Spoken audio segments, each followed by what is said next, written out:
Tignan nyo naman kung gaano kaganda yung quality nitong flashlight na to mga mima. Ang ganda, tignan mo, pero napakamura lang nito. Bukod sa maganda yung quality niya, napakalakas pa ng ilaw niya. Ayan yung kanyang strong light, eto yung medium light, eto yung kanyang low light mode para tipid sa battery. Meron din siyang flashing mode. Ito pa yung ibang level ng kanyang mode.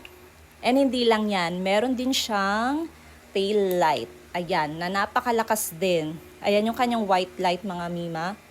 Meron din siyang red light for warning.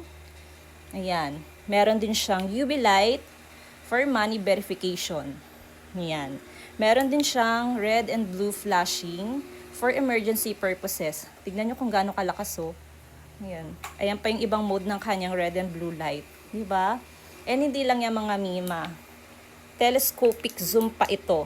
Nazo-zoom in and nazo-zoom out siya. Ang layo ng nararating ng ilaw nito kapag nasa labas kayo.